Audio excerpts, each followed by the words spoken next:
Daouda est un exilé. Ce Sénégalais de 32 ans a fui son pays il y a 8 ans. Lorsque son père a découvert son homosexualité, il a menacé de le tuer. Depuis, il se cache et n'ose pas dire où.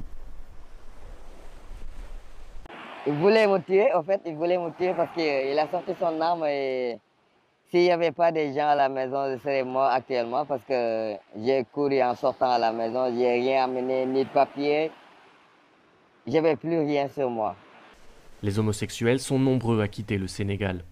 Les persécutions liées à l'orientation sexuelle est la première cause invoquée par les demandeurs d'asile sénégalais quand ils arrivent en France.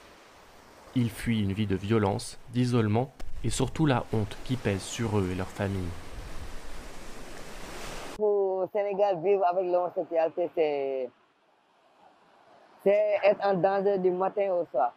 Du matin au soir, parce que tout peut basculer d'un moment à l'autre. Tout peut basculer d'un moment à l'autre. On vit avec cette peur, on vit avec cette stigmatisation. J'ai beaucoup d'amis qui se sont suicidés au Sénégal. Dans un pays pourtant stable et réputé pour son hospitalité, la question de l'homosexualité suscite de plus en plus de crispations.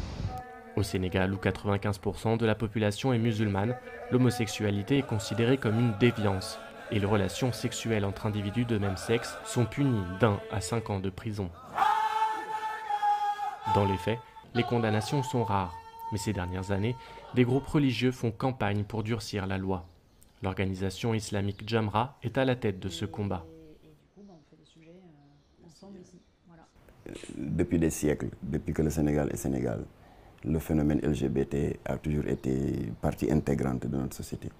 Alors, mais ce qui s'est passé, c'est que depuis quelque temps, peut-être à peu près il y a une dizaine d'années, ils sont venus envahir l'espace public en posant des actes qui frisent la provocation et quelquefois même le blasphème et le sacrilège.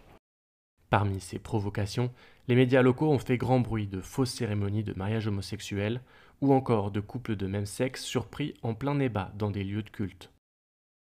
L'objectif étant de renforcer les sanctions pénales de manière à ce que la nouvelle disposition puisse planer comme une épée de Damoclès sur la tête de ceux qui se livraient impunément à des frasques LGBT, alors que cette épée de Damoclès puisse les pousser à savoir raison garder.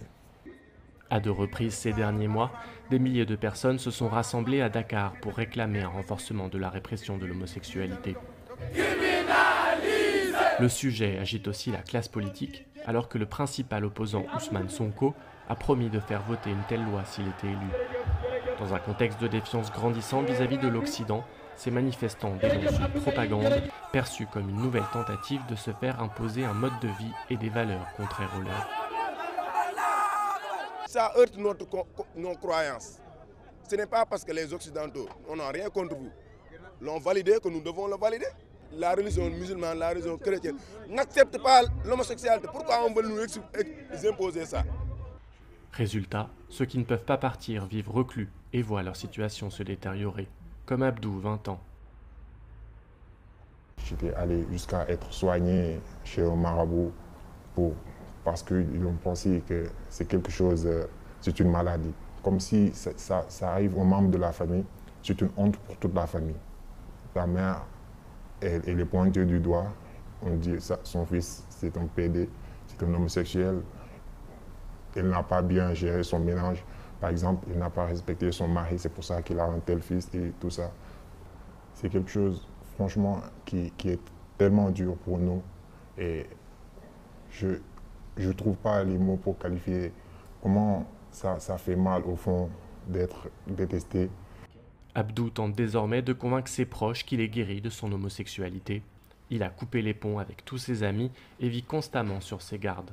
Sur les sites de rencontres, de faux partenaires piègent des homosexuels pour les passer à tabac lors d'agressions parfois filmées qui deviennent virales sur les réseaux sociaux. Leur motivation, les homophobes, leur motivation, leur rassemblement, leur organisation, leur engouement, leur manière d'opérer n'existait pas auparavant. C'est comme si ce combat les tenait énormément à cœur. Au début, ce n'était pas comme ça. Au début, il y avait une petite tolérance. Mais maintenant, il n'y a plus de tolérance.